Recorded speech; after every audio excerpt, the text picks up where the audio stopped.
Salam, Om Swastiastu, Nama Budaya, salam kebajikan, dan salam sehat selalu untuk teman-teman semua yang sudah join di NQA webinar ya. Oke, sedikit regulasi atau aturan, teman-teman nanti akan di-mute ya. Kalau ada pertanyaan bisa via chat, atau nanti kalau Mbak Nani kasih kesempatan untuk bisa unmute, langsung bisa bertanya ke Mbak Nani ya, tinggal di-unmute saja. Tolong robah namanya, yang mungkin masih menggunakan nama istri, atau nama pasangan, atau nama anak mungkin ya. Mungkin laptopnya baru digunakan anaknya, silakan gunakan, biar kita menyapanya nggak salah nanti untuk namanya ya. Nah, sedikit mengenai NQA. NQA adalah badan sertifikasi ISO. Kita melakukan audit ke perusahaan-perusahaan klien kita. Kalau mereka lulus atau kita rekomendasikan, mereka akan mendapatkan sertifikat ISO. Itu salah satu layanan yang dimiliki oleh NQA. Salah duanya kami punya produk yang related dengan asesmen. Asesmen ini outputnya adalah internal report ya. Kalau tadi yang sertifikasi itu adalah sertifikat ISO, sementara asesmen lebih ke internal report. Nah, yang lagi happening sekarang terkait dengan asesmen lebih banyak ke cyber security assessment seperti pen testing, VA ya, vulnerability assessment, diagnostic assessment, dan lain-lain ya. Itu salah satu produk NQA juga. Salah tiganya kita punya divisi pelatihan ya. Kita ada pelatihan yang hanya 1 hari, ada juga yang sampai dengan 5 hari seperti lead auditor course dan lain-lain ya. Dan terakhir kita punya divisi software. Kami bukan mendevelop software, tapi kami ditunjuk oleh beberapa provider asing untuk berjualan software di Indonesia. Softwarenya related to productivity software, karena kami simbolnya adalah never stop improving, ya berusaha untuk membantu klien-klien kami agar bisa lebih baik dari waktu ke waktu. Nah, kita juga jualan beberapa software improvement. Itu 4 produk yang dimiliki oleh NQA. Sedikit informasi lagi, NQO udah 36 tahun lebih di bisnis ini. Kita punya klien ada 55.000 lebih di seluruh dunia. Kita beroperasi di 100 negara termasuk Indonesia, dan kita memiliki total karyawan ada 1.000 orang di seluruh dunia di 100 negara tersebut ya. Dan hasil survei kepuasan terakhir, mereka happy dengan layanan yang diberikan oleh NQA. Oke, nah ini sedikit informasi untuk teman-teman ya. Event hari ini free, alias tidak berbayar, alias gratis. Namun kalau teman-teman ingin mendapatkan sertifikat yang di kanan, seperti yang di kanan, lalu mendapatkan materialnya juga nanti, karena materialnya luar biasa yang akan dibahas oleh Mbak Nani, kemudian mendapatkan e-book juga, ya, itu ada sedikit investasi sebesar 150.000 saja. Jadi saya ulang, dengan investasi sebesar 150.000, teman-teman bisa mendapatkan e-sertifikat, bisa mendapatkan e-material, dan ada e-book ya. E-book juga kita berikan ke teman-teman yang related dengan topik yang akan dibahas di siang hari ini. Hari ini pembahasannya luar biasa, tutornya juga luar biasa. Ada Mbak Nani. Selamat siang Mbak Nani, udah join di siang hari ini. Selamat Judulnya siang. akan membahas terkait dengan mentoring dan coaching ya, championing for performance improvement ya. Lebih dari sekedar coaching, pendampingan untuk kinerja tinggi berkualitas. Judulnya saja udah luar biasa. Saya yakin isinya juga akan lebih luar biasa. Teman-teman tolong siapkan panganan kecil, kue-kue kecil, kopi, teh, dan lain-lain. Jangan tinggalkan laptop ya. Amati terus ya, dan selesaikan acara ini sampai tuntas sehingga mendapatkan ilmu yang bermanfaat dari coach kita yang luar biasa, Mbak Nani Subarto. Oke, saya tidak menunda-nunda waktu. Silakan Mbak Nani, waktu dan tempat saya serahkan ke Mbak Nani. Mangga Mbak. Siang hari ini, sebetulnya saya hanya ingin menceritakan apa yang saya sudah lalui tentang bagaimana perjalanan seorang mentor saya yang punya dampak buat saya pribadi luar biasa. Ya. Jadi saya akan bercerita tentang bagaimana upaya dari mentor saya yang memperjuangkan agar performance saya, karir saya meningkat dari waktu ke waktu.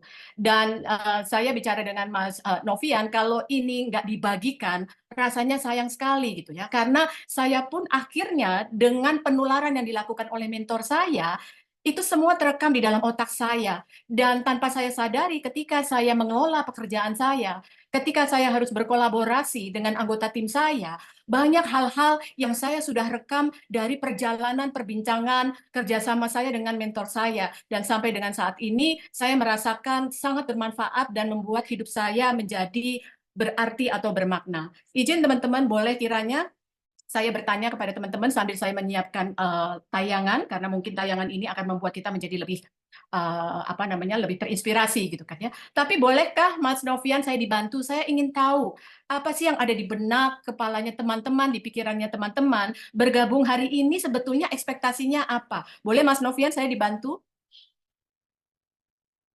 Oke, teman-teman bisa tulis di chat ya, kira-kira apa harapan teman-teman untuk bisa ikutin webinar di siang hari ini. Silakan tulis di chat ya. Banyak sekali nih Mbak Nani, ada Wah, menarik sekali. 3.900. Oke, terima kasih teman-teman atas apa namanya keaktifannya dalam memberikan pandangannya, sharingnya. Nah, teman-teman, sebelum saya berbagi cerita tentang mentor saya dan bagaimana saya juga meneruskan apa yang dilakukan oleh mentor saya kepada anggota tim saya, gitu, maka mari coba kita maknai dulu tentang yang namanya championing for performance improvement, gitu. Karena bicara performance, bicara improvement, maka kita punya pemaknaan yang sangat luas dan masing-masing pasti punya definisi tersendiri gitu kan ya. Bagi saya, performance improvement itu menggambarkan suatu perubahan. Improvement itu menggambarkan satu pergerakan. Tentunya pergerakan itu adalah pergerakan yang positif gitu ya. Sementara performance itu buat saya adalah bagaimana saya bisa melakukan pekerjaan saya, tapi juga bagaimana saya bisa kemudian mencapai karir yang saya inginkan, kurang lebih seperti itu. Dan championing for performance improvement ternyata dilakukan oleh mentor sejati saya yang ternyata melakukan itu, memperjuangkan karir saya untuk mendapatkan posisi yang jauh lebih baik, jauh lebih bermakna, jauh lebih punya nilai tambah, baik untuk dirinya sendiri maupun untuk berbagai pihak gitu. Ternyata itu perlu perjuangan tersendiri, ya, dan membutuhkan yang namanya karakter, membutuhkan kompetensi, membutuhkan kebiasaan-kebiasaan yang digambarkan di dalam yang namanya komitmen dan konsistensi, dan juga membutuhkan yang namanya people skill. Ya, dan people skill ini akan menjadi juga salah satu fundamental skill yang harus dimiliki bagi kita-kita yang ingin memperjuangkan kinerja ataupun karir dari anggota tim kita. Ya. Nah, dengan demikian, championing for performance improvement ternyata lebih dari sekedar coaching. Ya, tetapi prosesnya sangat holistik. Nah, ini yang mau saya bagikan kepada teman-teman di mana saya banyak belajar dari mentor saya. Oleh karena itu, isu yang sangat signifikan kalau kita ingin membuat hidup kita dan juga orang lain menjadi lebih bermakna adalah mentoring and coaching. Oke, izin saya memperkenalkan singkat dulu Persona Global Indonesia, karena sebetulnya Persona Global Indonesia ini punya kontribusi yang luar biasa terhadap kepiawaian mentor saya di dalam melakukan mentoring dan juga terhadap saya, gitu ya. Jadi Persona Global Indonesia itu memiliki sebetulnya fokus lebih kepada bagaimana kami hadir bisa membantu memberikan solusi bagi people performance, gitu ya. Jadi Persona Global Indonesia hadir di dunia bisnis Indonesia tidak lain adalah mencoba untuk memfasilitasi berbagai solusi khususnya untuk pengembangan kinerja, khususnya untuk sumber daya manusia atau people kami sebut di sini. Jadi ketika kita mencoba untuk menerjemahkan kebutuhan bisnis menjadi kebutuhan bisnis yang bertumbuh, yang bisa punya dampak kepada banyak pihak, maka ternyata bisnis yang bertumbuh ini membutuhkan yang namanya kekuatan kinerja dari manusianya. Oleh karena itu, manusianya atau sumber daya insani ini harus dibantu, harus difasilitasi pengembangannya. Dan kalau kita lihat dari riset dan maupun pengalaman praktis, untuk bisa mengeluarkan atau mendorong talenta yang dimiliki oleh seseorang dan juga bisa membantu memberdayakan kinerja yang dimiliki seseorang, itu membutuhkan people skill ternyata. Jadi jadi kami hadir ini memang memfasilitasi berbagai solusi ya, khususnya untuk pengembangan kinerja dari sumber daya manusianya gitu ya, kurang lebih seperti itu. So visi kami sebetulnya sederhana, jadi membantu menavigasi baik perusahaan maupun sumber daya manusia gitu ya melalui people skill, khususnya people skill training Bapak dan Ibu sekalian. Itu. Bagi kami, pertumbuhan dari suatu bisnis itu sangat ditentukan oleh kinerja dari sumber daya manusianya. Dan bicara kinerja dari sumber daya manusia ini, maka segala sesuatu, maju mundurnya suatu bisnis atau maju mundurnya suatu negara itu tentunya dipengaruhi oleh manusianya, gitu ya. Nah, dengan demikian kami banyak sekali memiliki people skill yang bisa membuat soft kompetensi dari seseorang bisa digunakan untuk mengembangkan atau memberdayakan orang lain, kurang lebih. Jadi dengan demikian, mentor sejati saya yang sebentar lagi saya akan perkenalkan kepada Bapak dan Ibu sekalian, banyak dibantu pengembangan people skill-nya dari program atau modul-modul Persona Global. Ya, karena program atau modul-modul Persona Global ternyata syarat dengan yang namanya soft kompetensi, syarat dengan yang namanya people skill. Oke. Dan ini menjadi fundamental skill atau fundamental kompetensi. Kenapa demikian? Karena ketika kita ingin memperjuangkan kinerja, ya, ataupun apa namanya memperjuangkan karir dari seseorang, kita berhubungannya banyak sekali dengan manusia yang punya perasaan dan pikiran yang berbeda-beda gitu. Oleh karena itu kemampuan kita nanti membangun trust itu menjadi sangat penting sekali. Nah, saya bisa berkembang, saya bisa maju, yaitu karena kehadiran seorang mentor, gitu ya. Bapak dan Ibu sekalian, sebagaimana Bapak dan Ibu mengenal nama saya, sudah dikenalkan oleh Mas Novian, nama saya adalah Nani Wahyu Subarto, gitu ya. Jadi saat ini kalau ditanya perannya atau fungsinya, gitu ya, atau profilnya seperti apa, gitu. Sampai dengan saat ini saya masih menjalankan peran sebagai strategic change consultant, masih menjalankan peran sebagai professional coach. Enggak, jadi begitu banyaknya sebetulnya peran yang saya mainkan. Tapi buat saya ini adalah satu keberkahan tersendiri gitu ya. Dan sampai dengan saat ini saya merasakan bahwa saya bisa menjalankannya karena memang peran dari seorang mentor itu besar sekali. Tetapi dengan kehadiran seorang mentor, ini membuat saya bisa melakukan lompatan yang jauh, yang melakukan transformasi yang sifatnya quantum leap, yang sangat sekali berbeda dan apa namanya tidak pernah dibayangkan. Di mana saya bisa kemudian punya kekuatan mempengaruhi, mengembangkan orang, dan saya rasa perusahaan-perusahaan itu butuh orang-orang yang seperti itu. Butuh manajer-manajer yang juga punya kemampuan bertransformasi dengan cepat sekali.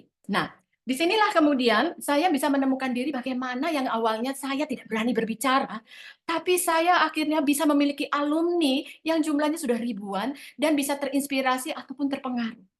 Jadi kita bisa coba bayangkan, bila dalam satu perusahaan, para manajer memiliki kompetensi seperti yang saya miliki, yang sudah dikembangkan, diarahkan, didorong, dan dipandu oleh seorang mentor, gitu ya, maka kebayang bagaimana kualitas dari anggota timnya, maka kebayang bagaimana perusahaan itu akan hidup, maka kebayang bagaimana perusahaan itu akan sustain, ya, karena ditunjang dengan kompetensi yang luar biasa yang ternyata bisa tumbuh dan dikembangkan. Inilah mentor sejati saya, yang saya perkenalkan tidak lain adalah Subarto Zaini.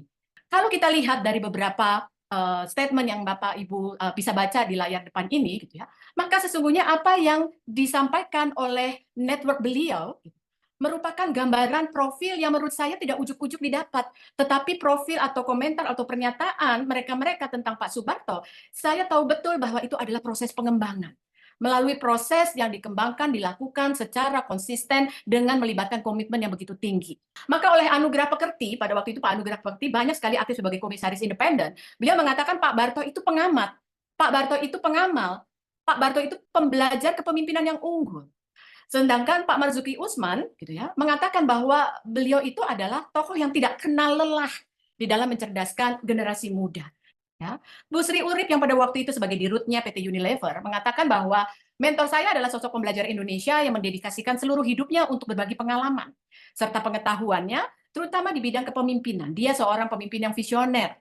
Dan Pak Barto itu kalau saya lihat dan saya pun beruntung bisa mendapatkan turunan ya kompetensinya adalah kemampuan menggabungkan yang namanya konsep pemikiran secara konseptual, kreativitas, bagaimana juga menggabungkan hati kepekaan terhadap banyak pihak dan juga menggabungkan bagaimana apa namanya aplikasi yang membumi yang bisa dilakukan secara berkesinambungan. Jadi ini yang dipandang oleh Bu Sri Urip pada waktu itu, teman-teman sekalian. Sementara almarhum Profesor Dr. Wahyudi Prakasa, beliau dulu adalah di Dekan Universitas Indonesia, mengatakan Pak Barto itu pemerhati, praktisi, dan pembelajar. Gitu ya. Lagi-lagi Bapak dan Ibu sekalian, itu juga yang nanti bisa kita maknai. Bila kita memutuskan untuk bisa membuat hidup orang lain bermakna, gitu ya, maka kita coba mulai pelan-pelan menjadi seseorang yang pemerhati, seseorang yang bukan piawai dalam konsep, tetapi juga bisa mengaplikasikannya sehingga kita bisa menjadi seorang praktisi. Dan lagi-lagi kata pembelajar ternyata disebut 2 kali, gitu ya. Nah ini yang mungkin kita perlu sadari bahwa sebelum kita nanti betul-betul ingin memperkuat ya kemampuan kita di dalam ya memperjuangkan kinerja anggota tim ataupun karirnya, maka inilah yang perlu kita bangun. Ya. Pak Tanri Abeng mengatakan Pak Barto itu adalah praktisi dan pembelajar. Lagi-lagi teman-teman, praktisi dan pembelajar. Artinya bukan hanya belajar saja, tetapi juga diamalkan. Ya, dan Pak Martiono mengatakan dulu beliau adalah kalau tidak salah Dirjen Keuangan dan juga pernah Pertamina gitu ya. Pak Barto dikatakan sebagai seorang yang otodidak yang memang menekuni tentang manajemen dan kepemimpinan. Ya. Dan Pak Ciputra, almarhum Pak Ciputra mengatakan beliau adalah social entrepreneur karena kreativitasnya, kegigihannya. Nah, ada beberapa hal yang saya ingin bagi cerita dengan Bapak dan Ibu sekalian. Yang pertama adalah bagaimana kehadiran Pak Barto sebagai mentor itu memfasilitasi terjadinya lompatan yang luar biasa untuk menghadirkan perubahan pribadi saya. Itu yang pertama.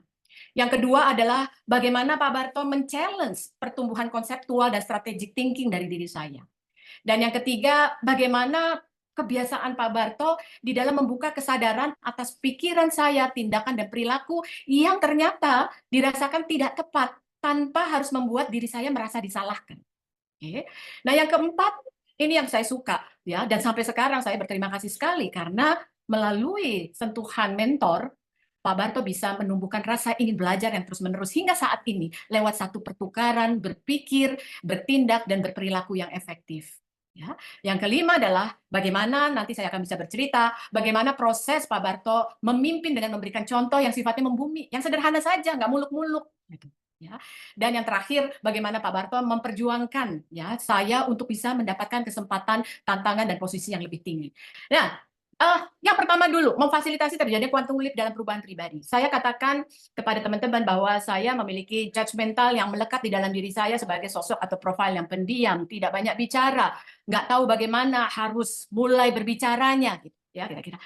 Kemudian Pak Barto ini bisa melihat saya gitu ya, bahwa anak ini perlu dibantu. Anak ini punya potensi, anak ini punya kapasitas. Tapi kalau tidak ada campur tangan seseorang untuk memfasilitasi perubahan, maka kapasitas ataupun talenta yang dimiliki ini akan menjadi sia-sia. Apa yang dilakukan oleh Pak Barto adalah pada waktu itu Pak Barto punya kebiasaan yang sangat baik menurut saya sebagai seorang pembelajar sejati. Beliau selalu mengamati berita-berita di koran sehingga berita-berita yang menarik itu setiap pagi tidak pernah absen. Itu akan ditandai oleh Pak Barto, kemudian beliau meminta bantuan stafnya untuk mengclipping. Dan clipping itulah yang kemudian membuat Pak Barto menjadi sangat kuat di dalam berpikir secara konseptual. Nah, kemudian Pak Barto menemukan satu informasi yang begitu bagus sekali untuk bisa membantu saya mengatasi ya persoalan yang saya hadapi. Satu informasi tentang suatu lembaga pengembangan kepribadian. Beliau cuma mengatakan dan memberikan saya clipping koran itu, gitu ya. Dan beliau cuma bilang begini, Nan, kalau kamu sudah ada waktu, coba ditengok sebentar informasi ini, gitu ya.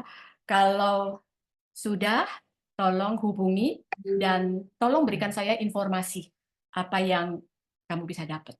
Pada waktu itu saya bingung sekali untuk mulai menghubungi itu seperti apa. Mau ngomong muter telepon aja Pak, itu bingung saya mau mulai bicaranya seperti apa. Oke. Dan ternyata campur tangan beliau yang beliau melihat bahwa anak ini nggak bisa memecahkan masalah sendiri, tapi dia harus dibantu, dan kebetulan dibantu bisa menggunakan pihak lain, maka saya pun akhirnya mendapat kesempatan diperkuat kesadaran saya, diperkuat skill saya, diperkuat knowledge saya. Dan disitulah momen di mana saya melihat diri saya yang berbeda. Jadi ini yang dilakukan oleh Pak Barto sebagai seorang mentor. Ya, memberikan masukan tanpa mendikte, ya, memberikan masukan dengan cara mengajak kita berpikir, ya, bukan menyalahkan atau menjudge. Yang ketiga adalah membuka kesadaran saya atas pikiran, tindakan, dan perilaku yang tidak tepat tanpa membuat diri saya merasa disalahkan. Oke. Jadi setiap ada kejadian-kejadian yang tidak on track gitu ya di dalam proses bisnisnya kami gitu, Pak Barto tidak pernah menunda. Oke. Beliau selalu kemudian melakukan yang namanya dialog gitu dalam satu meeting gitu, bisa formal bisa informal gitu kan ya. Kemudian beliau akan melemparkan pertanyaan kepada kita semua.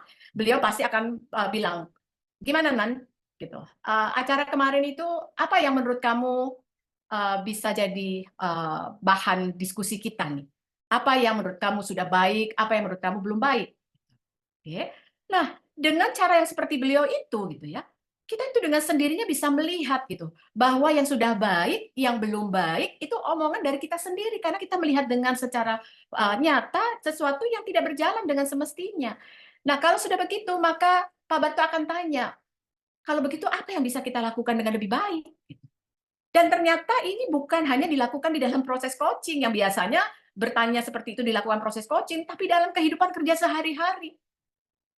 Itu selalu dilakukan sehingga tanpa disadari sesungguhnya Pak Barto itu sedang memberikan feedback. tapi feedback yang dengan cara sangat soft sekali, yang membuat kita merasa tidak disalahkan, tapi justru menghadirkan kesadaran yang begitu tingginya kepada kita. Itu yang dilakukan Pak Barto. Yang berikutnya adalah cerita tentang bagaimana Pak Barto sebagai mentor saya menumbuhkan rasa ingin belajar terus-menerus lewat proses pertukaran berpikir, bertindak, dan berperilaku. Maka sebelum kita sampai kepada tujuan, di dalam mobil kita berdialog. Beliau selalu mengatakan, oke Nan, oke, menurut you apa yang nanti kita bisa mulai? Itu, ya. Memang pertama-tama ada perasaan takut, aduh jawaban saya benar apa enggak sih, gitu ya. Atau jawaban saya ini terlalu receh enggak sih, atau terlalu ringan enggak sih, gitu kan ya. Tapi Pak Barto itu menunjukkan sikap yang bahwa pendapat saya tuh penting banget gitu. Maka Pak Barto akan tanya, oke, apa yang perlu kita siapkan nanti gitu? Apa yang perlu kita mulai dulu nih Nan, ketika nanti ketemu Pak Ciputra gitu. Maka saya bilang, mungkin kata-kata mungkin akan selalu saya pakai. Mungkin kalau kita coba sentuh aspek ini gimana Pak? Oke. Maka kemudian beliau pasti akan bilang, oke, aspek ini kenapa menurut kamu penting? Nah, itu mulai terjadi dialog sehingga pada akhirnya terjadilah kemudian pengayaan. Ketika pendapat saya sudah didengarkan, maka Pak Barto akan bilang bahwa oke, pendapat you cukup bagus. Kalau ditambahkan ini gimana? Disitulah saya akan mendapatkan informasi yang bukan dari saya saja, tapi juga informasi yang kaya dari mentor saya. Berikutnya adalah cerita tentang proses mentoringnya Pak Barto yang dilakukan melalui proses lead by example yang membumi. Itu salah satunya adalah ketika Pak Barto mengatakan komitmen dan konsistensi adalah karakter yang harus kita tumbuhkan di dalam proses kerja kita. Ternyata bukan cuma omdo, bukan omong doang. Ya, tetapi bagaimana beliau memperlihatkan bahwa setiap minggu pasti akan ada yang namanya 3M, Monday Morning Meeting. Kalau Monday Morning Meeting Monday-nya nggak bisa, maka beliau akan jauh-jauh hari itu akan kemudian menyampaikan kepada kita bahwa kita nggak bisa mengadakan meeting hari Senin, tetapi kita ganti ya meetingnya hari Selasa jam sekian. Dan ketika bicara hari Selasa jam sekian, itu ditepati. Dan itulah sebetulnya salah satu bentuk konkret lead by example. Dan yang terakhir cerita dari saya adalah tentang proses mentoring dari Pak Subarto Zaini ketika beliau menjadi corong untuk memperjuangkan saya mendapatkan kesempatan yang lebih baik lagi. Gitu. Saya ingat betul ketika saya sudah ikut dibina oleh Pak Barto kurang lebih sekitar bisa jadi itu kurang lebih 3 tahun atau 4 tahun gitu ya. Pak Barto itu kemudian punya kreativitas ya karena networknya bagus ya dan beliau juga orang yang sangat kreatif dan passionnya juga besar sekali di dalam mencerdaskan banyak pihak gitu. Maka Pak Barto itu piawai dalam membangun organisasi. Salah satunya adalah organisasi profesi komisaris dan direktur khusus untuk bagaimana mereka bisa berperan di dalam membangun good corporate governance pada waktu itu, yaitu di tahun 2001 waktu itu, dan juga satu organisasi profesi yaitu Ikatan Komite Audit Indonesia.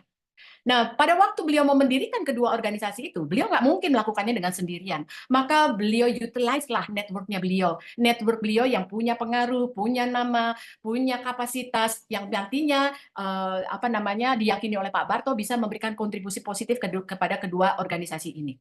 Oke. Nah, apa yang terjadi Bapak dan Ibu sekalian gitu, ketika semua gitu ya pihak yang akan dipengaruhi Pak Barto untuk mendukung mendirikan kedua organisasi ini gitu. Kemudian mereka berpendapat organisasi ini kalau mau tumbuh dengan maju gitu ya, bagus, tentunya harus ada seseorang yang secara fokus, profesional bisa mengembangkan ini. Nah, ini yang susah, kita nggak punya gitu. Tapi Pak Barto kemudian menjadi corong anggota timnya, yaitu menjadi corongnya saya, dan dia mengatakan, kita sudah siap, kita sudah punya, ada Bu Nani, gitu ya. Dan Bu Nani kita jadikan sebagai eksekutif director. Begitu yakinnya, dan saya hadir di situ, yang pada saat itu saya merasa, apakah saya mampu? Apakah saya bisa? Tapi Pak Barto mengatakan bahwa Bu Nani memiliki track record yang sangat baik dan siap untuk mengembangkan kedua organisasi ini. Dan ternyata kedua organisasi itu setelah saya tinggalkan memiliki nama yang sangat baik, kondisi keuangan yang sangat baik, dan bisa memberikan pengaruh baik kepada komisaris, direksi, dan juga komite audit. Oke. Jadi apa yang bisa kita maknai Bapak dan Ibu sekalian? Ternyata apa yang dilakukan oleh Pak Barto, di mana Pak Barto mampu menjadi champion saya gitu ya, memperjuangkan ya kinerja dan juga karir saya. Saya belajar dari Pak Barto karena di dalam diri Pak Barto ada pemahaman yang kuat tentang mentoring. Itu sangat kuat sekali. Jadi pemahaman yang sangat kuat tentang mentoring itu termasuk apakah Pak Barto itu peka nggak terhadap passion-nya, melakukan mentoring itu untuk apa? Menemukan nggak secara sadar, secara jelas. Karena orang-orang yang bisa menemukan passion-nya, menemukan apa yang diinginkan untuk dilakukan, maka orang itu mau tantangannya apapun, dia akan maju terus. Yang kedua, yang saya juga kagumi dari seorang mentor saya, itu adalah kepiawaiannya beliau di dalam berinteraksi dengan berbagai pihak, maupun staf, anggota tim, ataupun ya orang-orang yang bernama besar. Ternyata ketika saya belajar banyak dari Pak Barto, itu disebabkan oleh faktor krusial, yaitu people skill yang dimiliki oleh Pak Barto. Dan people skill ini didapatkan oleh Pak Barto dari bagaimana Pak Barto mengembangkan kompetensi, ya, mempersuasi dari persona global. Jadi kemampuan mempersuasi orang ternyata membutuhkan kepiawaian kita membangun trust. Nah, kepiawaian membangun trust itu membutuhkan kesadaran kita akan gaya komunikasi, karena gaya komunikasi seseorang akan sangat mempengaruhi terhadap kualitas yang dibangun orang itu, terhadap kualitas trust yang dibangun orang itu. Ya, jadi saya melihat bahwa Pak Barto itu menjaga betul trust yang sudah dibangun oleh beliau kepada berbagai pihak. Ya. Yang keempat adalah ini yang juga saya suka dari beliau. Beliau itu punya kepekaan yang luar biasa, yang kalau bisa diterjemahkan kepekaan itu merupakan wujud dari yang namanya kemampuan berempatinya beliau. Gitu. Jadi karena beliau berempati, maka beliau itu bisa dengan jelas sekali melihat apa yang dimiliki oleh orang lain, melihat apa yang ada di pikiran orang lain, melihat apa atau merasakan apa yang dirasakan oleh orang lain. Gitu. Disitulah yang membuat Pak Barto akhirnya mampu mengaplikasikan strategi yang tepat di dalam nanti menjalankan proses mentoring. Dan yang tak kalah penting lagi juga adalah beliau itu punya kelenturan dan ketegasan. Jadi beliau itu punya kelenturan dalam cara berpikir dan juga punya kelenturan di dalam cara berperilaku. Gitu. Kalau orang-orang atau manajer-manajer atau pemimpin-pemimpin yang kelenturannya rendah, maka dia akan tetap mempertahankan pandangannya. Dia akan mengeluarkan perilaku defensif jika berbeda dengan pihak lain yang memiliki perbedaan cara pandang atau cara kerja. Tapi di balik kelenturannya Pak Bato, beliau bisa menunjukkan ketegasan. Ya, ketegasannya itu diperlihatkan dari yang namanya kemampuan beliau dalam cara berkomunikasi secara asertif. Ya, nah berkomunikasi secara asertif itu adalah kemampuan beliau berbicara secara lugas, ya, dan terang gitu. Yang terakhir adalah berpikir dan bertindaknya strategik di dalam proses bersama, bekerja sama. Jadi ketika kalau bicara sudah tentang terkaitan dengan mikro, itu diserahkan sepenuhnya, dipercayakan sepenuhnya kepada anggota timnya. Tetapi ketika beliau ingin mengajak timnya berpikir strategik gitu kan ya, maka beliau selalu mengajak kita untuk berpikir ke depan, berpikir saat ini, berpikir kemudian belajar pengalaman dari yang lalu, dan itu membuat kita menjadi lentur sekali di dalam proses berpikirnya. Jadi kalau kita bisa memaknai tentang mentoring itu sendiri, ya, menurut pengalaman Pak Barto dan kami dari Persona Global gitu, maka proses mentoring adalah proses membangun hubungan di tempat kerja untuk memberdayakan individu, untuk mengembangkan kemampuan pribadi dan profesional, untuk mencapai tujuan kinerja di tingkat yang lebih tinggi dan membuat kemajuan menuju tujuan karir. Teman-teman, jika ada yang ingin bertanya, mangga silakan. Ada Pak Firdaus ini. Saya izin bacakan ya, Mbak Nani. Yes. Bagaimana caranya mengetahui gaya komunikasi mentoring yang efektif? Atau minimal mengetahui diri sendiri sebagai mentor, cara mentoring yang tepat itu seperti apa? Pertanyaan yang bagus banget, boleh saya tahan dulu gitu kan ya, gitu ya. Karena pada dasarnya untuk mengetahui gaya komunikasi mentoring kita, itu caranya banyak gitu ya Mas Novian. Bisa menggunakan alat gitu kan ya, tapi bisa juga menggunakan feedback dari berbagai pihak gitu. Jadi tergantung kreativitas kita gitu ya. Sekarang ini kan banyak sekali tools-tools yang membantu kita bisa mengeseskan gaya komunikasi kita apa, termasuk di Persona Global Indonesia sendiri memiliki yang namanya gaya sosial dari persona. di mana kita akan bisa mengetahui dari sebetulnya behavior dan juga dari emosi kita gitu. Sehingga dengan demikian kita akan melihat apakah kita ini memiliki gaya komunikasi yang kalau bicara itu sangat tidak tahan dengan yang detail, tetapi sangat tertarik, lebih suka kalau bicara tentang masa depan atau bicara tentang perubahan, atau apakah saya termasuk orang yang nanti gaya mentoring saya termasuk orang yang sangat sekali detail gitu ya, atau termasuk orang yang tidak enakan gitu ya, peka terhadap perasaan orang lain gitu. Nah, kalau kita tidak bisa, seperti yang tadi saya katakan bahwa kita sebagai seorang mentor itu harus punya kelenturan gitu ya, tapi juga kelenturan dan ada aspek ketegasan, maka bisa jadi kita akan tetap stay dengan gaya komunikasi kita. Dan cilakanya kalau gaya komunikasi kita itu selalu konflik dengan gaya komunikasinya anggota tim kita yang sedang kita perjuangkan gitu kan ya, maka proses mentoring nggak akan efektif. Oke, mudah-mudahan ngejawab ya Pak Firdaus. Teman-teman yang lain ingin bertanya, mangga silakan Pak Kafri. Nah, ini teman saya nih Mbak Nani. Ada generasi Gen Z ini bagaimana pathway-nya atau jalan kita yang tepat tuh gimana biar mereka bisa berkembang tadi seperti Ibu sampaikan. Mungkin itu, makasih. Jadi saya belajar banyak dari Pak Barto dan juga dari skill yang dikembangkan di mana saya dapat dari Persona Global, karena ini adalah skill yang bisa dikembangkan Pak gitu ya, bisa ditumbuhkan gitu. Jadi untuk bisa asertif itu kan tadi Bapak kalau tidak salah mengatakan bahwa generasi Z itu kan kadang-kadang suka apa ya, kecenderungannya nggak suka dengan yang penyampaian tegas-tegas gitu ya Pak, kurang lebih, karena menurut Pak Safri, asertif itu juga ada unsur ketegasan kan gitu ya Pak, kurang lebih seperti itu. Nah, asertif itu bukan itu Pak, bukan itu saja gitu. Tetapi untuk bisa menjadi seorang yang asertif, ternyata itu butuh proses pengembangan yang nanti kalau itu dilatih terus, itu akan menjadi karakter di dalam diri kita. Nah, untuk bisa mengembangkan kemampuan asertif, prosesnya itu ada beberapa langkah yang harus kita lakukan, Pak. Jadi kalau mau ngomong ke generasi Z, jangan nggak pakai persiapan. Kita harus pakai persiapan karena membutuhkan strategi gitu loh. Ya, jadi pakai persiapan. Persiapannya tuh apa? Kita tahu dulu nih yang kita hadapi siapa, generasi Z. Oke, siapa dia? Preferensinya kalau diajak ngomong kemana gitu loh ya. Apa dia kekuatannya, kelemahannya dia apa gitu. Oke, kalau kita udah tahu kekuatan dia, kelemahannya, maka berdayakan kekuatannya, tapi kita hadir memberitahu bahwa saya hadir untuk membantu kelemahannya dia gitu ya. Terus kemudian untuk bisa asertif gitu kan ya, maka pada waktu bicara dengan generasi Z, ada dong proses untuk sense of humor-nya dikeluarkan, dicairkan dulu suasananya gitu kan ya. Kemudian pelan-pelan kita giring, apa sih maksud dan tujuan kita nih mau ngobrol gitu loh ya. Terus setelah kita lihat bahwa dia udah kayaknya udah nyaman sama kita nih, udah tahu maksud dan tujuannya udah disampaikan dan dia ngerti. Mulailah kita bicaranya tuh fokus dan langsung, nggak muter-muter. Ya, jadi kita langsung menyampaikan ini loh faktanya. Kenapa fakta ini perlu kita bicarakan dengan kamu? Karena kalau kita bisa menemukan ide, maka dia bisa memecahkan solusi apa. Kalau solusi ini terpecahkan, manfaatnya ini akan sangat bagus buat kamu, buat saya, dan juga buat perusahaan. Itu yang kemudian disambut baik oleh generasi Z, gitu loh. Karena dia merasa diuangke, merasa dilibatkan. Seperti pada waktu saya dialog dengan mentor saya, Pak Subarto, saya merasakan bahwa apa yang saya tuangkan ternyata sekarang tuh nggak ada yang namanya merasa ide saya kecil atau ide saya remeh, nggak ada.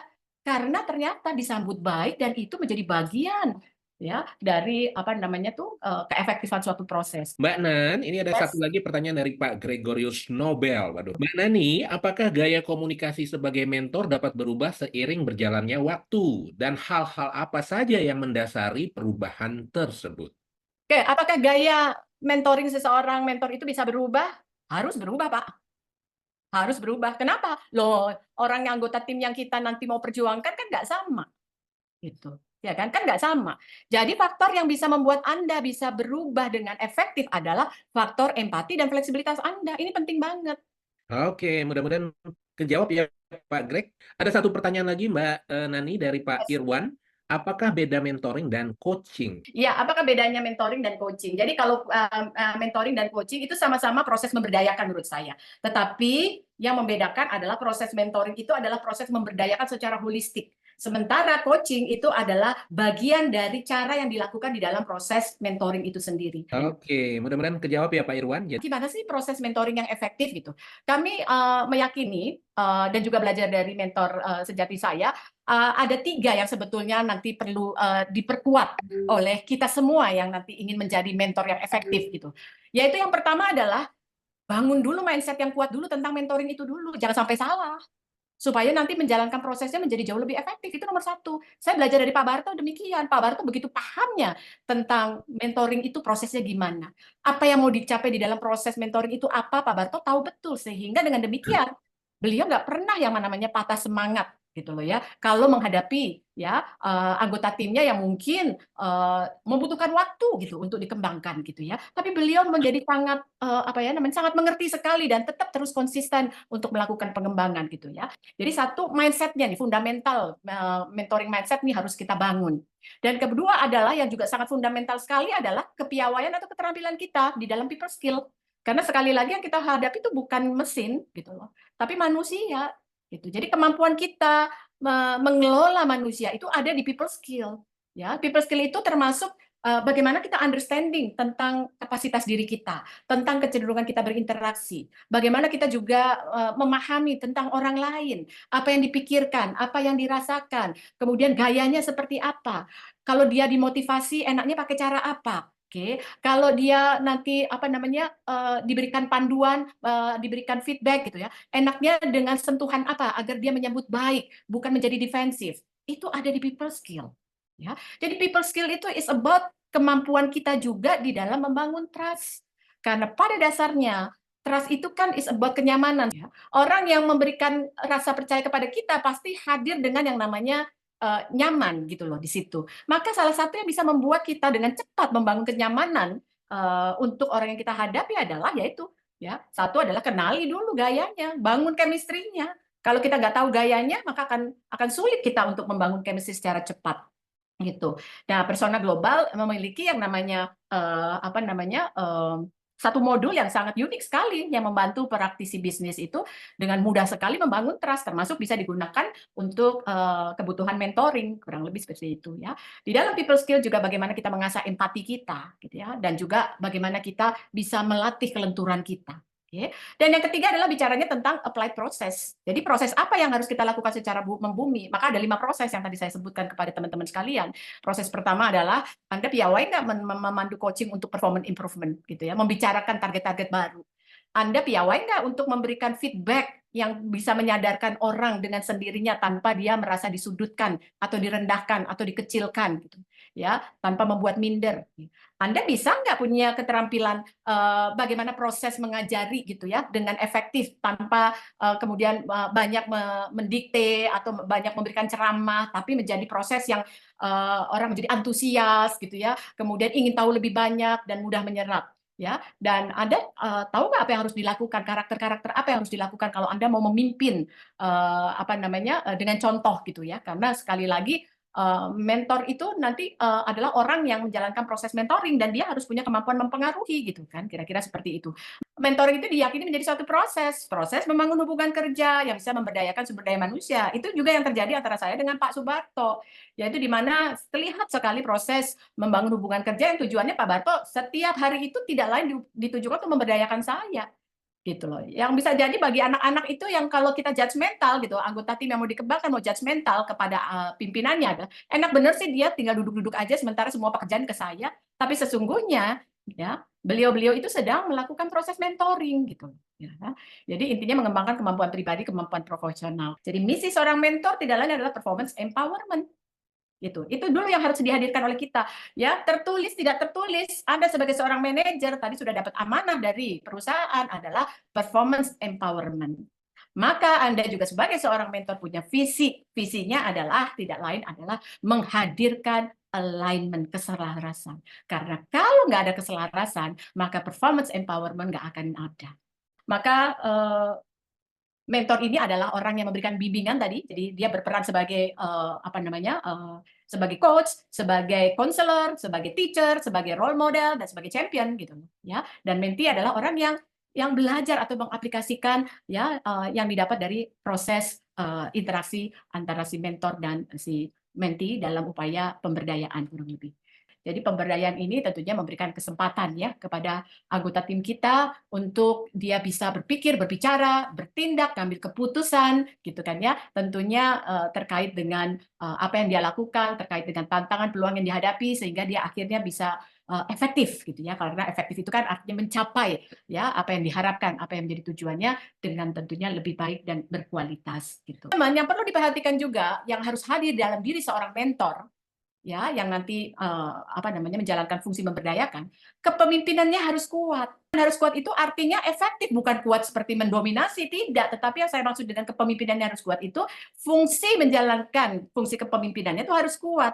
Ya, apa sih yang dimaksud dengan fungsi kepemimpinan? Karena di dalam melakukan coaching, counseling, kemudian teaching, role modeling dan championing, gitu, ya, maka Anda membutuhkan yang namanya kemampuan mengarahkan, kemampuan memotivasi, kemampuan memandu. Jadi proses mentoring itu membutuhkan tiga fungsi yang Anda harus lakukan, dan itu adalah leadership.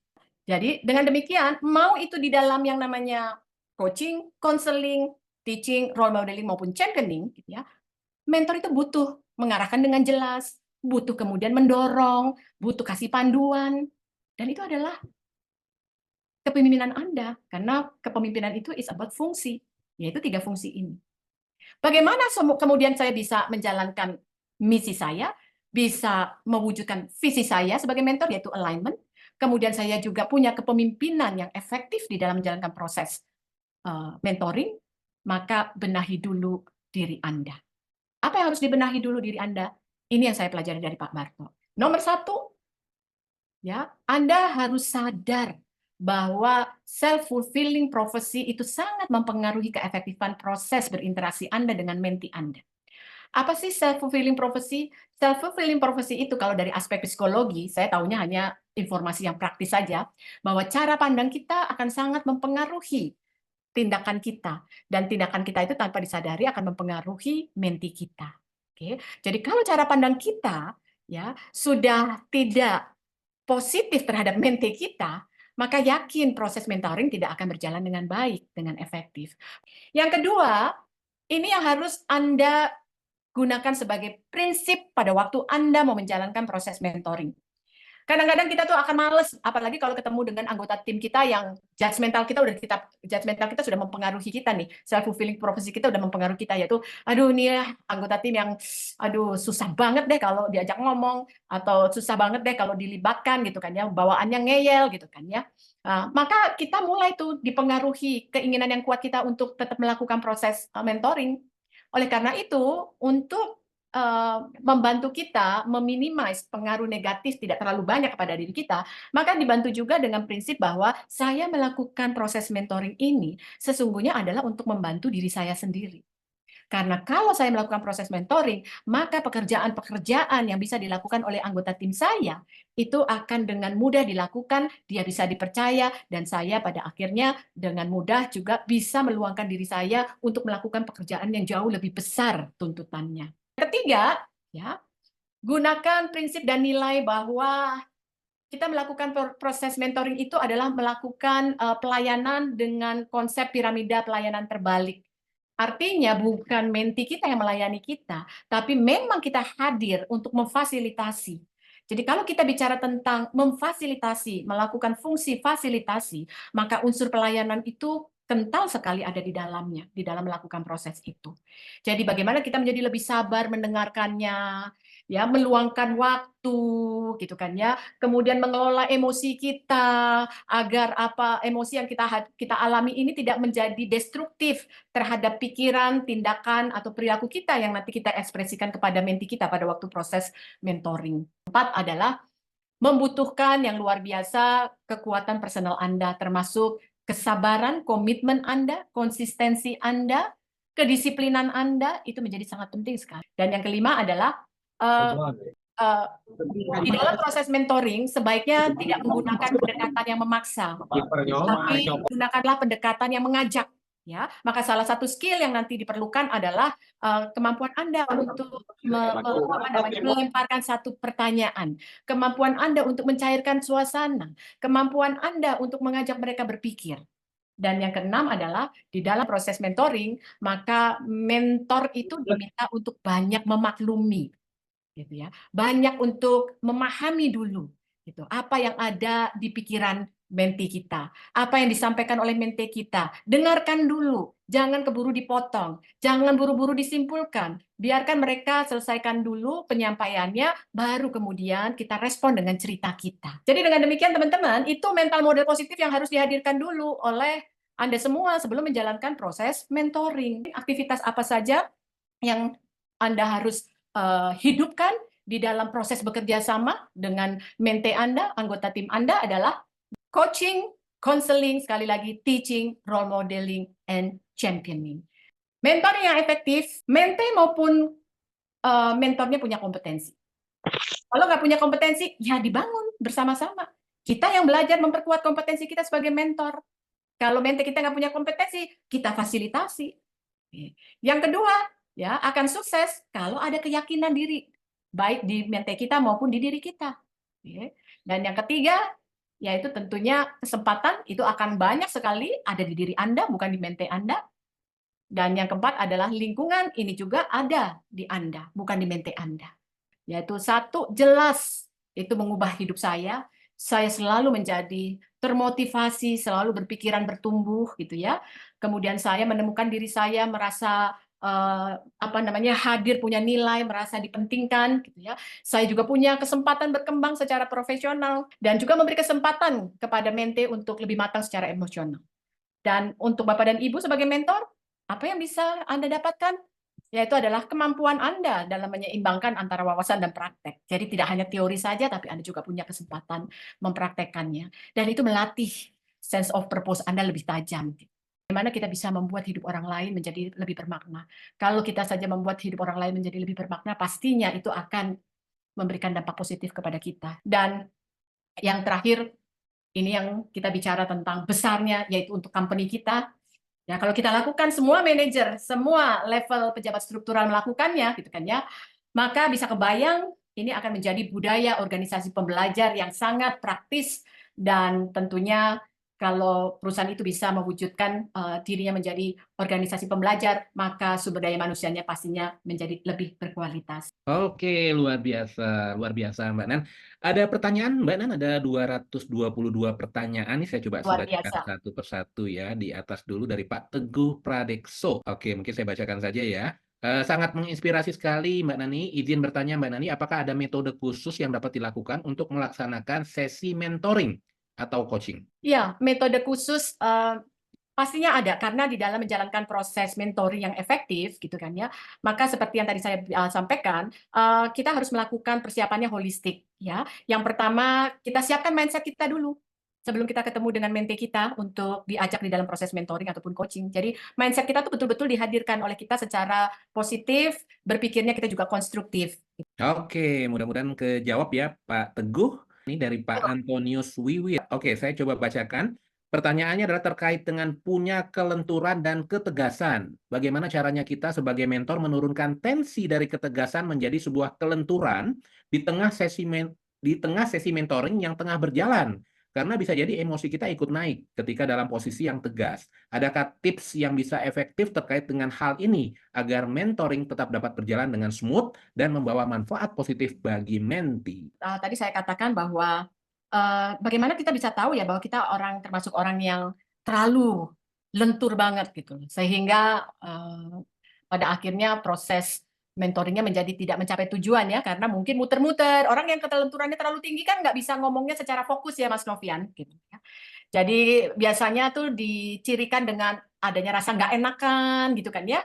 Jadi akhirnya muter-muter gitu. Padahal di proses mentoring tuh menti perlu kejelasan gitu.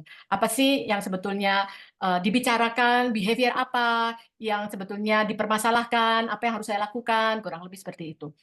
Nah, kelenturan itu akan bagus kalau kita tahu tingkatannya berapa. Sayangnya nggak banyak alat yang bisa membantu kita untuk itu. Oleh karena itu perlu latihan. Nah, cara latihannya tuh bagaimana? Ya tentunya kita harus menjadi orang yang bisa terbuka. Terbuka itu adalah bisa menerima masukan dari orang, apakah cara saya tadi efektif atau enggak. Nah, itu kan bisa dilakukan dengan meminta feedback, ya. Tapi kalau feedback menjadi tujuan kita untuk mendengarkan hal-hal yang baik gitu, yang kita ingin dengar, maka feedback sehalus apapun akan tetap membuat kita tidak nyaman. Tapi kalau feedback itu kita hadirkan sebagai bahwa ini membuat kita menjadi punya peluang untuk lebih baik lagi, maka kita akan bisa membuka itu. Kurang lebih seperti itu, Mas Dovian. Oke, mudah-mudahan dijawab ya Pak Antonius. Ada satu pertanyaan lagi dari Mbak Vivi. Oke, sepertinya saya bacakan saja. Terima kasih Ibu atas pemaparan yang sangat bermanfaat. Saya ingin bertanya, adakah contoh mengenai situasi seperti apakah karyawan perlu diberikan coaching? Dan situasi seperti apakah karyawan diperlukan mentoring? Ada situasi seperti apakah karyawan diperlukan coaching dan diperlukan mentoring gitu ya, Mas? Betul, betul Mbak. Oke. Jadi kalau buat saya pribadi, belajar dari pengalaman yang dilakukan oleh mentor saya, mentoring itu ya harus setiap hari dilakukan. Karena mentoring itu di dalamnya ada bukan hanya coaching, tapi ada proses counseling, ada proses teaching, role modeling, and championing. Oke. Kira-kira gitu Mas Novian. Oke, luar biasa. Mbak Nan, ini masih banyak pertanyaan. Saya coba baca dulu dari Pak Ya. Robi Hadi Subrata. Bagaimana mementor anak buah yang hubungannya kurang baik dengan diri kita? Ini memang perlu yang namanya satu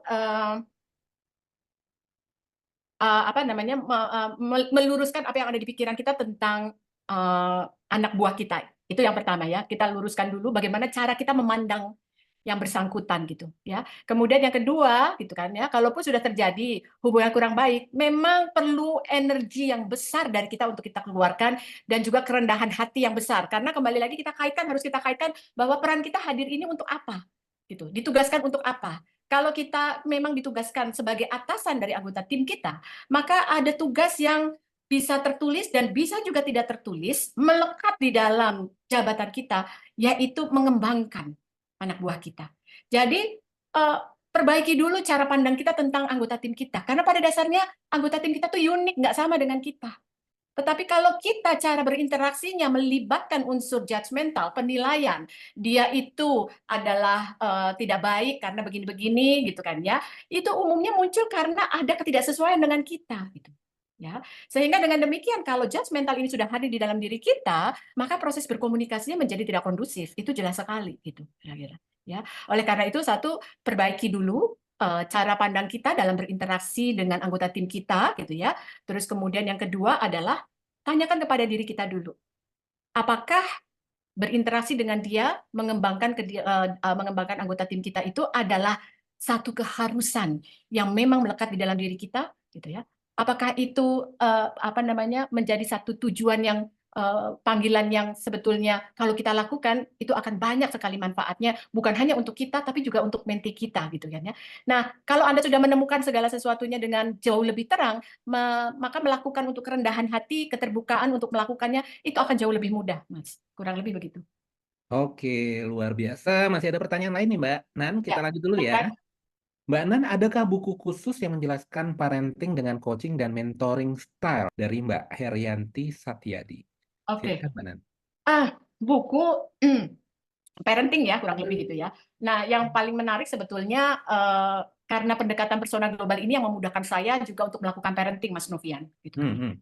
Saya punya cucu 4 gitu kan, kemudian anak 4 gitu, satu yang belum menikah gitu. Nah, satu yang belum menikah ini termasuk generasi Z. Ya. Jadi generasi Z ini generasi yang memang unik sekali gitu loh, ya, unik sekali. Kepintarannya luar biasa, tetapi sekali lagi betul banget Mas Novian, yaitu yang perlu mereka bantu, yang perlu mereka dibantu itu adalah people skill-nya. Gitu. Maka apa yang saya lakukan terhadap anak saya gitu kan ya, untuk dia bisa kemudian apa namanya berinteraksi dengan siapa saja gitu. Salah satunya adalah memberikan contoh. Jadi ketika di meja makan saya menyampaikan sesuatu, kelihatannya mungkin dia tampak tidak tertarik, tapi saya tidak kenal lelah. Saya sampaikan bahwa ini nilai-nilai yang harus kamu jalani loh ya. Dulu Bunda mendapatkan pelajaran bagus dari Uti, yang Putri, kemudian dari si Akung, gini-gini saya cerita aja gitu. Dan ternyata anak itu merekam pada saatnya dia terjun ke lingkungan luar, kemudian lingkungan sosial lainnya, dan dia berhadapan dengan orang yang berbeda, dengan pelaku bisnis dan sebagainya, itu otomatis dia mengatakan, Bun, apa yang Bunda sampaikan itu persis disampaikan kembali, Bun. Ternyata emang benar ini semua kita udah lakukan dan sebagainya.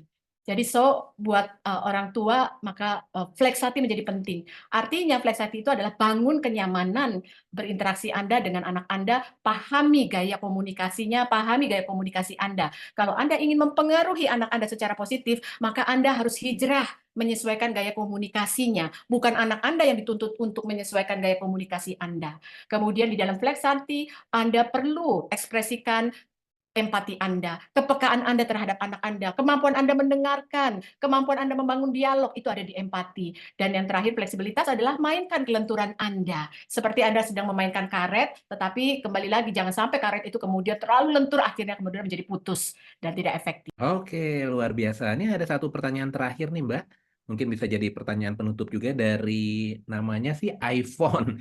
Oke, terima kasih Mbak Nani. Boleh bertanya, di usia berapakah ayah mementor Mbak Nani? Jadi kapan memulai ayah mementor Mbak Nani? Sebab saat ini saya mempunyai anak milenial Gen Z dan cucu usia 3 tahun. Semuanya ingin saya ajak belajar seperti yang Mbak Nani alami dengan ayah. Kira-kira memungkinkan apa enggak? Silakan Mbak Nani. Sangat memungkinkan. Sejak usia berapa? Ya sejak usia saya dilahirkan, Mas Novian, karena proses mentoring itu berjalan terus hingga sekarang saja saya masih membangun proses dialog dengan ayah saya yang sekarang usianya 82 tahun. Lebih cepat, lebih baik melakukan proses mentoring itu. Lebih cepat mempraktekkan, maka Anda punya peluang untuk menjadi piawai dan fasih di dalam menjalankan proses itu. Oke, mungkin kejawab ya Mbak Asti. Yang bertanya yang iPhone tadi adalah Mbak Asti. Oke, jika tidak ada, udah ada di chat ya. Teman-teman yang masih penasaran dengan persona global Indonesia bisa langsung menghubungi Mbak Aisyah di nomor 081319200993 atau ingin panggil Mbak Nani ke kantornya, ke pabriknya atau ke media lainnya silakan kontak Mbak Aisyah untuk tahu modul yang lebih banyak. Modulnya nggak hanya satu modul ini ya, banyak sekali modul yang mungkin akan disampaikan oleh Mbak Nani. Dan sekedar info, kita ada webinar series ya dari Mbak Nani. Tunggu terus tanggal mainnya Mbak Nani karena setiap Sabtu kita akan ada event. Namun yang diisi Mbak Nani nanti akan kita kasih info di jadwal yang berbeda. Oke, sekali lagi teman-teman yang ingin memiliki materi yang tadi yang dipaparkan oleh Mbak Nani yang daging semua itu, teman-teman bisa foto barcode-nya ya, foto barcode yang ada di depan dan ingin mendapatkan sertifikat juga ya tentunya. Ada foto barcode-nya, ada sedikit investasi sebesar 150.000 juga. Dan di event ini juga bisa mendapatkan free ebook ya, ada ebook yang nanti teman-teman bisa peroleh juga dengan berinvestasi sebesar 150.000. Caranya mudah, foto barcode-nya nanti teman-teman akan ke kontak atau terhubung ke Mbak Syifa. Nah, ini bukunya ya, terkait dengan mentoring juga ada sebuah e-book yang diberikan secara cuma-cuma oleh Mbak Nani untuk teman-teman agar bisa belajar mengenai mentoring lebih baik lagi. Ini e-booknya juga free jika teman-teman berinvestasi 150.000 tersebut. Nah, tak ada gading yang tak retak. Teman-teman, kami butuh inputan, butuh masukan untuk bisa improve ke depannya. Jika ada yang kurang-kurang atau ingin memberikan apapun itu, silakan di foto barcode-nya dan beri masukan kepada kami dalam rangka kami untuk improve ke depannya. Oke, kalau tidak selesai sudah acara kita, Mbak Nani mungkin ada kata penutup yang Mbak Nani mau sampaikan. Mangga, silakan Mbak Nani. Penutupnya cuma sederhana aja, jalan-jalan ke Kota Bangka, jangan lupa Betul. beli nangka. Kalau kita mau berhasil, jangan lupa fokus pada proses dan hasil. Di Minahasa ada daun selasih. Terima kasih semua, Anda luar biasa dan salam dari saya dan terima kasih. Oke, cakep banget. Luar biasa Mbak Nan. Oke, ada acara puncak yang tidak boleh ketinggalan. Kita pengen foto bersama ya dengan Mbak Nani, dengan coach kita yang luar biasa di siang sore hari ini. Silakan dibuka videonya teman-teman. Ya, silakan dibuka videonya, kita foto bersama. Oke, terima kasih. Ada Mbak Lisa. Aduh, Mbak Lisa hadir ternyata. Kakakku tercinta. Oke, ya. Kita foto ya. Siapkan senyum terbaiknya. Ya, senyum terbaiknya. Saya hitung. 1, 2, 3. Tolong tahan terlebih dahulu. Oke, saya slide berikutnya. 1, 2, 3. Tahan. Oke, slide berikutnya lagi. 1, 2, 3. Tahan. Oke, saya rasa udah semua. Ini terima kasih teman-teman atas kehadirannya di siang sampai dengan sore hari ini. Luar biasa sekali Mbak Nani, ilmunya sangat bermanfaat dan mudah-mudahan menjadi amalan yang luar biasa juga untuk Mbak Nani dan keluarga. Salam sehat selalu dari kami semua. Teman-teman sampai ketemu ya, jangan lupa hari Terima Sabtu kasih. minggu depan. Terima kasih, saya tutup. Assalamualaikum warahmatullahi wabarakatuh.